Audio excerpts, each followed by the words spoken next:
Good morning student. पिछले video में हमने भारतीय संविधान के संघात्मक लक्षणों की बात की थी, जिनके आधार पर यह माना गया था कि भारतीय संविधान का जो स्वरूप है वह संघात्मक है। इसके साथ साथ हमारे भारतीय संविधान में कुछ एकात्मक लक्षण भी विद्यमान हैं।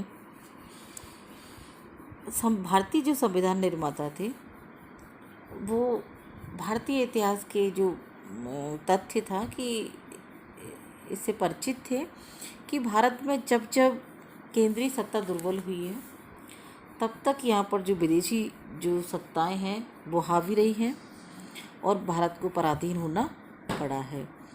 तो जो भारतीय संविधान निर्माता थे वो भारत में वापस इसकी पुनरावृत्ति नहीं चाहते थे, अतः उन्होंने जो संविधान निर्माता थे उन्होंने केंद्रीय सत्ता को अधिक शक्तिशाली बनाने का कार्य किया और इसके आधार पर उन्होंने अनेक जो है एकात्मक जो लक्षण हैं भारतीय संविधान में उनका प्रावधान किया गया था।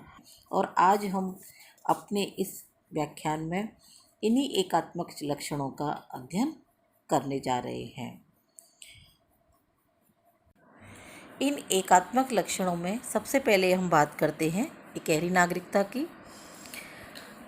विश्व में जितनी भी संघात्मक व्यवस्थाएं हैं उनमें दोहरी नागरिकता होती है, पहली केंद्र की और दूसरी राज्यों की। लेकिन भारत में जो नागरिकता है उसका संबंध संघ से है और राज्यों की अपनी कोई नागरिकता नहीं है। यहाँ व्यक्ति चाहे किसी भी राज्य का हो लेकिन वह भारतीय ही कहलाएगा। अगली विशेषता है, अगला लक्षण है एकात्मक व्यवस्था के शक्तियों का बंटवारा केंद्र के पक्ष में।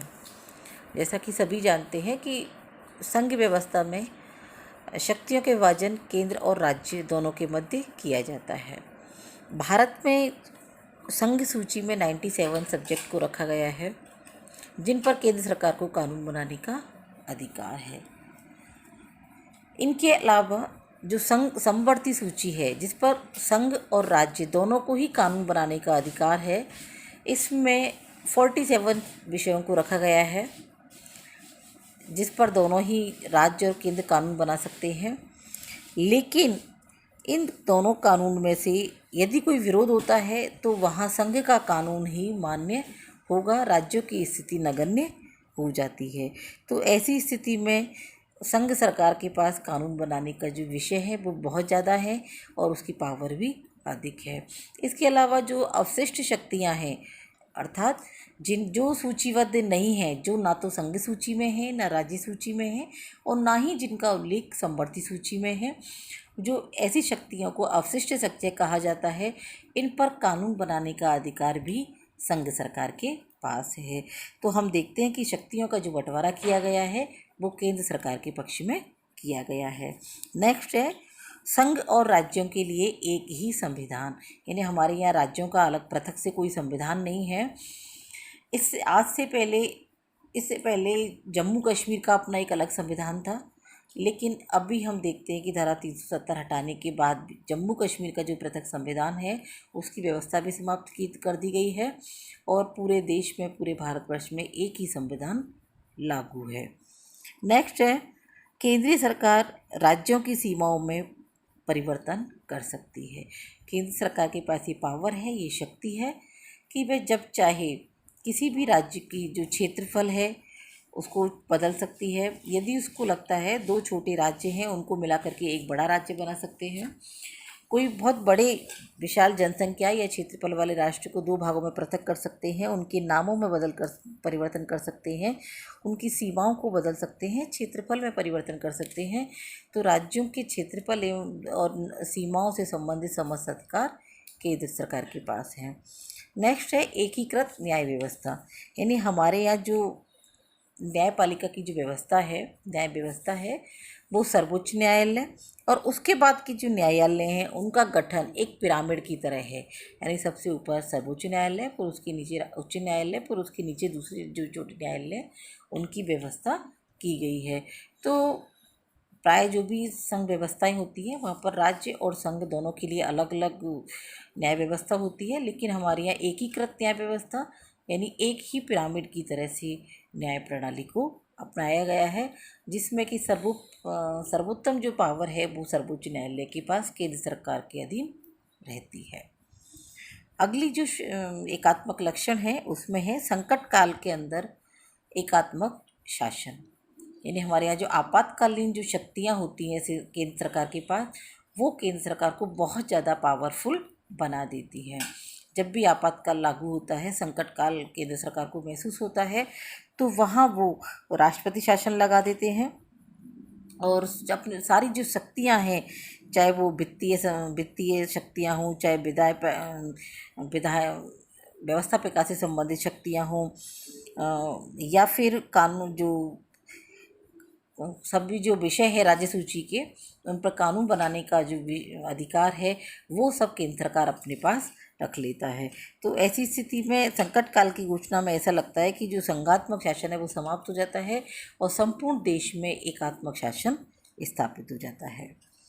अगला है महत्वपूर्ण विषयों के संबंध में एकीकृत व्यवस्था, यानी महत्वपूर्ण विषय कौन से हैं, जैसे कि जो अधिकतर जो संघ राज्य होते हैं उनमें दोहरा कानून होता है, संघ के लिए अलग, राज्यों के लिए अलग। दोहरी न्याय व्यवस्था होती है, दोहरी उच्च नागरिक सेवाएं होती हैं, दोहरा लेखा परीक्षण होता है।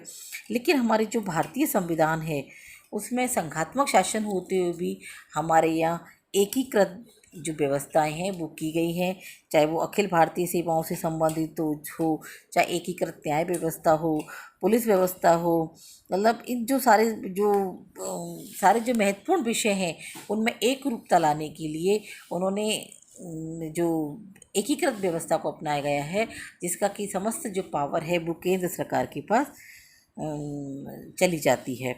हमारे यहाँ जो निर्वाचन आयोग है उसकी जो नियुक्ति है वो भी राष्ट्रपति द्वारा की जाती है, और यही आयोग जो निर्वाचन आयोग है वो संसद के साथ साथ जो राज्यों के विधानमंडल हैं या जो स्थानीय लेवल की जो इलेक्शन है उनको भी ये निर्वाचन आयोग ही करवाता है और इसकी नियुक्ति राष्ट्रपति द्वारा की जाती है। तो अंडरस्टूड है कि जो समस्त पावर है वो राष्ट्रपति के हाथों में, राष्ट्रपति के द्वारा निर्वाचन आयोग के पास आ जाती है। नेक्स्ट है राज्यों के राज्यपालों की नियुक्ति राष्ट्रपति द्वारा। राज्यों के जो कार्यकारी अध्यक्ष होते हैं वो राज्यपाल हैं, उसी तरह से केंद्र में जो कार्यपालिका के जो अध्यक्ष हैं वो राष्ट्रपति हैं। लेकिन राज्यों के जो राज्यपाल हैं उनकी नियुक्ति चूँकि राष्ट्रपति द्वारा की जाती है और उनके कृपा मात्र ही, यानी जब तक वो राष्ट्रपति चाहता है तभी तक राज्यपाल अपने पद पर बना रह सकता है। तो इस तरह से जो राज्यपाल है वो केवल केंद्र सरकार की कठपुतली बन करके रह जाते हैं, उन पर केंद्र सरकार का पूरा नियंत्रण रहता है और वो जैसा केंद्र सरकार चाहती है उसी के अकॉर्डिंग वो कार्य करते रहते हैं। नेक्स्ट है आर्थिक दृष्टि से राज्यों की दुर्बल स्थिति। जैसा कि हम सभी जानते हैं कि हमारी जो वित्तीय शक्तियाँ हैं वो केंद्र सरकार के पास अधिक है, तो राज्यों को अनुदान के लिए या बहुत बड़े जो उनको वित्तीय जो कार्य होते हैं उनके लिए केंद्र सरकार की ओर ताकना होता है। उनकी कृपा के लिए, उनके दान से, अनुदान से ही वो जो राज्य सरकार है वो अपने कार्यों को संपन्न करती रहती हैं। और ऐसी स्थिति में यदि केंद्र और राज्य दोनों में ही अपोजिट गवर्नमेंट है तो ऐसी स्थिति में राज्यों को लिए जो आर्थिक सहायता के लिए केंद्र पर पूरी तरह से निर्भर होना पड़ता है, जिससे कि उसकी जो स्थिति है बहुत ज़्यादा दुर्बल हो जाती है। अगला है राज्यों को राज्यसभा में समान प्रतिनिधित्व नहीं है। जो भी संघात्मक राष्ट्र हैं उनमें सब में जो राज्यसभा है उसमें सभी राज्यों को बराबर प्रतिनिधित्व प्राप्त होता है। लेकिन भारत में ये जो आकार और आबादी के आधार पर चूँकि राज्यसभा में स्थान प्राप्त होता है, इसलिए छोटे राज्यों की स्थिति वहाँ पर बहुत ज़्यादा कमज़ोर हो जाती है। अगला है राज्य विधानमंडलों द्वारा पारित विधेयक राष्ट्रपति की स्वीकृति के लिए। साधारणतः तो जो राज्यों में कानून बनते हैं वो राज्यपाल की अनुमति से या उनके हस्ताक्षर से कानून बनाए जाते हैं। लेकिन कुछ विधेयक ऐसे होते हैं जिन पर कि राष्ट्रपति की अनुमति लेना आवश्यक है। तो जब तक उन कानूनों पर राष्ट्रपति की अनुमति नहीं मिलती है तो राज्य उन पर कानून नहीं बना सकते हैं। इसलिए राष्ट्रपति की स्थिति से सुदृढ़ होने के कारण जो राज्यों की स्थिति कमज़ोर हो जाती है। अगला है अपेक्षाकृत सुपरिवर्तनशील संविधान। एकात्मक शासन जहाँ भी होता है वहाँ पर संविधान में संशोधन आसानी से हो जाते हैं। हमारे भारत में भी जो संशोधन प्रणाली है वो अलग अलग है। कुछ विषय हैं जिन पर कि केवल संसद के दोनों सदनों के साधारण बहुमत से ही संशोधन किया जा सकता है। लेकिन कुछ सब्जेक्ट ऐसे होते हैं जिन पर संसद के दोनों सदनों के जो उपस्थित सदस्य होते हैं उनके साधारण बहुमत के अलावा दोनों सदनों के 2/3 बहुमत जरूरी है। उसके अलावा कुछ विषय ऐसे होते हैं जिन पर संसद के दोनों सदनों के साथ साथ आधे राज्यों के विधानमंडलों की सहमति भी आवश्यक होती है। तो हमारे यहाँ जो संशोधन है वो बहुत कठिन भी नहीं है तो बहुत सरल भी नहीं है, और वो एकीकृत जो एकात्मक शासन की जहाँ एकात्मक शासन वाले जो राष्ट्र हैं उनके समान ही हमारे यहाँ संशोधन की प्रणाली है। अगला है केंद्र द्वारा राज्यों के मतभेदों का निवारण। जब भी कभी दो राज्य या दो से अधिक राज्यों के मध्य मतभेद उत्पन्न होता है तो वहाँ जो विवादों का जो निपटारा करने का जो शक्ति है वो संघ के पास है। केंद्र सरकार के पास ही समन्वयकारी शक्तियाँ हैं। केंद्र सरकार ही वित्त आयोग, अंतर्राष्ट्रीय तथा केंद्रीय क्षेत्रीय परिषदों का गठन करती है और इन सब परिषदों के माध्यम से केंद्र सरकार का राज्य सरकारों पर नियंत्रण रहता है। तो ये सारी जो शक्तियाँ थी वो एकात्मक शक्तियाँ थी जो कि यह शो करती हैं कि भारतीय संविधान जो है संघात्मक तो है लेकिन वो एकात्मकता की ओर झुका हुआ है। ये शक्तियाँ तो हमारी संविधान में वर्णित है, लेकिन इनके अलावा कुछ अलग से शक्तियाँ भी हैं जो कि हालांकि संविधान में जिनका वर्णन नहीं है लेकिन फिर भी वो हमारे यहाँ शोभित होती हैं, दिखती हैं। जैसे कि प्रधानमंत्री का चमत्कारी व्यक्तित्व। जब भी ये हमारे यहाँ बहुत प्रभावशाली व्यक्ति हुए हैं, चाहे वो जवाहरलाल नेहरू हों, इंदिरा गांधी हों, अटल बिहारी वाजपेयी हों, या वर्तमान में देखें तो हम भी हमारे जो माननीय प्रधानमंत्री श्री नरेंद्र मोदी को हम देखें तो इनका जो पर्सनैलिटी है, इनका जो व्यक्तित्व है इतना ज़्यादा चमत्कारी है कि इनके आगे जो राज्यों की स्थिति है वो बहुत गौण होती है, बहुत दयनीय होती है। और ऐसा लगता है कि हमारे पूरे देश में केवल एकात्मक शासन व्यवस्था है और केवल केंद्र सरकार ही सारी राज्यों की शासन व्यवस्थाओं को संचालित कर रही है। अगला है योजना आयोग। सन 1950 से योजना आयोग की स्थापना की गई थी, गठन किया गया था, जिसके जो अध्यक्ष हैं वो प्रधानमंत्री होते हैं और प्रधानमंत्री के साथ साथ जो कैबिनेट के जो मंत्री होते हैं वो भी इसके सदस्य होते हैं, जिसके माध्यम से जो सारी शक्तियां हैं वो केंद्र सरकार के पास संचालित होती हैं और योजना आयोग अपने कार्यों को लगातार विस्तार करती रहती है। आज ऐसा लगता है कि रक्षा संबंधी कार्यों को छोड़ करके प्रशासन के सभी क्षेत्रों में जो भावी विकास हम करना चाहते हैं या भविष्य में जो विकास करना चाहते हैं उसकी प्रमुख जो निर्णायक स्थिति है वो योजना आयोग के पास है। और चूँकि योजना आयोग के अध्यक्ष प्रधानमंत्री हैं इसलिए केंद्र सरकार इसके ऊपर बहुत प्रभावशाली रूप से कार्य करता है। नेक्स्ट है राष्ट्रीय विकास परिषद। जिस तरह से योजना आयोग है उसी तरह से एक निकाय है जो कि राष्ट्रीय विकास परिषद के नाम से है। ये बहुत प्रभावशाली है और जो इसका जो लक्ष्य है वो योजना आयोग केंद्र सरकार और राज्य सरकार के मध्य समन्वय स्थापित करता है। तो यह जो राष्ट्रीय विकास परिषद है यह योजना व्यवस्था की एक शीर्ष संस्था है और यह संपूर्ण देश में कार्य करती है जो कि केंद्र सरकार की स्थिति को बहुत ज़्यादा प्रभावशाली बना देती है। इसके साथ साथ एक और भी जो पावर है इसके एकात्मक व्यवस्था के कि मुख्यमंत्रियों पर भ्रष्ट आचरण के आरोप और जांच में केंद्रीय एजेंसियों की भूमिका।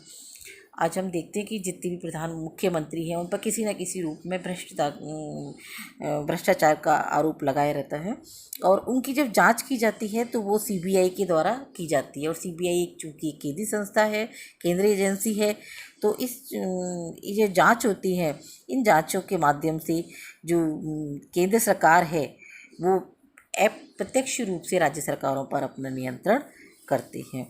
तो इस तरह से हम देखते हैं कि भारतीय जो संविधान है उसमें संघात्मक व्यवस्था की और एकात्मक व्यवस्था की सभी तरह के लक्षण मिलते हैं।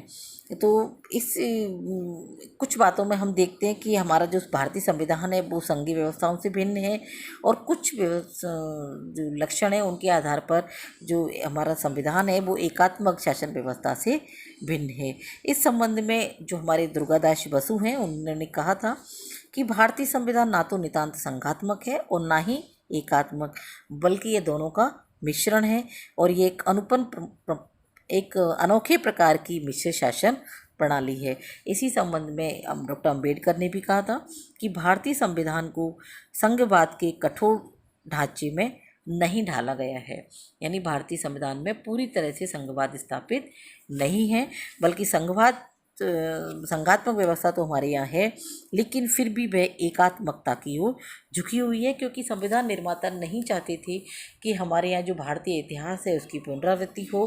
केंद्रीय सरकार को वो बहुत ज़्यादा निर्बल नहीं करना चाहते थे, इसीलिए उन्होंने राज्यों के साथ साथ राज्यों को शक्तियाँ तो प्रदान की, लेकिन संघ की तुलना में उसको शक्तियों को कमज़ोर रखा गया है। इसीलिए संघ को पर्याप्त शक्तिशाली बनाया गया है। तो हमने देखा कि भारतीय जो संविधान है वो एक तरफ संघात्मक तो है, लेकिन वे एकात्मक शासन व्यवस्था की ओर झुकाव लिए हुए हैं। अब हम इसके बाद देखेंगे भारतीय संघवाद की प्रकृति, जिसके बारे में हम अगली वीडियो में चर्चा करेंगे। Thank you.